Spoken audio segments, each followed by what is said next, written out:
Hello students, this is again Dr. Kumar Jain, Assistant Professor from Government Law College, Bikaner.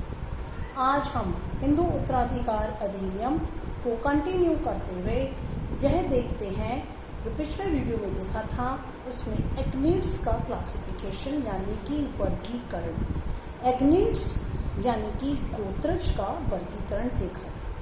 एग्नेट का वर्गीकरण काफ़ी important है, exam point of view से नहीं, लेकिन कॉम्पिटिशन्स में कभी कभी जो अदर स्टेट्स हैं राजस्थान के अलावा उनमें पूछा जा सकता है और कभी कभी इंटरव्यूज में भी पूछा जा सकता है। एग्नेट्स और कॉग्नेट्स का जो यूनिवर्सिटी एमजीएस है या जो अंबेडकर यूनिवर्सिटी है उसमें डिस्टिंक्शन शॉर्ट नोट्स में भी पूछा जा सकता है। लेट्स स्टार्ट विद द कॉग्नेट्स यानी कि क्लासिफिकेशन ऑफ कॉग्नेट्स, बंधुओं का वर्गीकरण। यदि बंधु देखा जाए यानी कॉग्नेट्स देखा जाए तो इसकी डेफिनेशन सेक्शन 3C में है।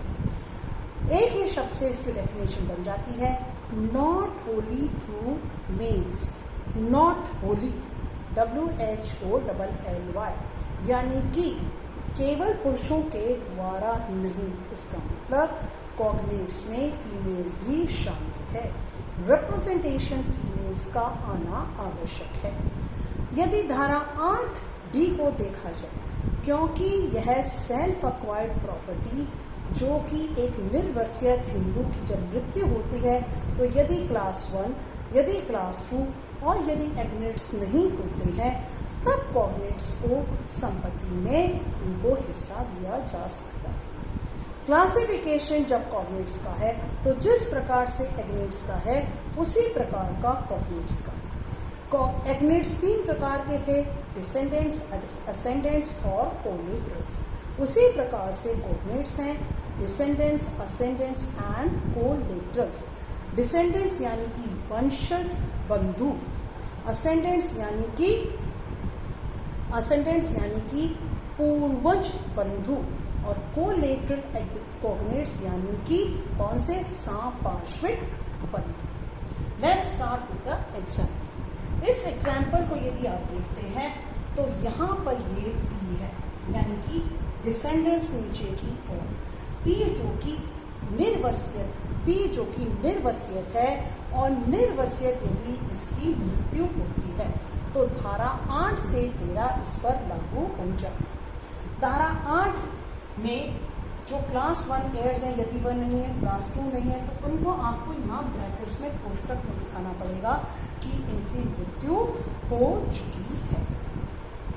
तो धारा ये है एक इंटेस्टेड P, इसकी S और D और S की मृत्यु हो चुकी, इसकी ब्रांच नीचे की ओर, ठीक है, SS, SST, SS यानी कि पुत्र, पूर्वमत पुत्र का पुत्र, पूर्वमत पुत्र के पुत्री और उनकी पुत्री और उनका पुत्र। ये जो 2 व्यक्ति नीचे की ओर है यह यहाँ पर डिसेंडेंट कॉग्नेट्स कहलाएंगे। इसी ब्रांच को यदि पुत्री की तरफ से देखा जाए तो DDD, यहाँ DDDD यानी कि पूर्वमत पुत्री की पूर्वमत पुत्री के यहाँ 2 वंशज उत्तराधिकारी। वो कौन कौन से, एक पुत्री हो गई और एक पुत्र हो गई। यदि यह इस डायग्राम को देखा जाए तो यह क्लासिफिकेशन कॉग्नेट्स का यानी कि डिसेंडेंट कॉग्नेट्स के बारे में बताता है। अब बीच वाला चीज यह जो है वह असेंडेंट्स यानी कि ऊपर की ओर यानी कि पूर्वज कॉग्नेट्स यानी कि असेंडेंट कॉग्नेट्स। ये P है, इसके ऊपर की P यानी कि मृतक इंटेस्टेट प्रोपस्टिस जो कि निर्वसित मृत्यु। M और F ये क्लास 1 क्लास 2 एयर्स यहाँ पे आ जाएंगे। M का MF यानी कि मदर्स फादर, फादर का फादर्स मदर, और इन दोनों की जब ब्रांच ऊपर की ओर है तब है क्लासिफिकेशन यानी कि एसेंडेंट कॉग्नेट्स कहलाएंगे। MFM यानी कि मदर्स फादर मदर, फिर मदर्स फादर फादर। इस MF के 2, उसकी मदर और उसके फादर, और ये फादर्स मदर यानी कि कौन सी फादर्स मदर यानी कि यानी कि पिता की माता, उसके दो पिता के माता की माता, पिता के माता के पिता। ये जब ऊपर की ओर होगे तो यहाँ पर यदि आप देखें तो यहाँ रिप्रेजेंटेशन फीमेल्स का आ गया, यहाँ मदर आ गई, यहाँ भी मदर आ गई। ये जो रिप्रेजेंटेशन यदि आ गया है फीमेल्स का तो यह असेंडेंट कोऑर्डिनेट्स कहलाएंगे। उसी प्रकार से यदि तीसरा देखा जाए यानी कि सांपार्श्विक कोऑर्डिनेट्स यानी कि सांपार्श्विक बंधु, और हिंदी में और इंग्लिश में हो जाएगा कोलेटरल कोऑर्डिनेट्स। यदि ये देखा जाए तो देखिए मैंने कल भी कहा था, जब पिछला वीडियो आपने देखा था उसमें एग्नेट्स यानी कि एक ब्रांच, तो ये ब्रांच यहाँ ये पी की मृत्यु हो चुकी, यहाँ मदर फादर, उसके एक बार अपन इस ब्रांच की बात करते हैं यानी कि फादर की और पिता की ओर, पिता की और उसके फादर यानी कि उसके दादा की एक डॉटर यानी कि एक तरह से इसकी बुआ होगी, ठीक है।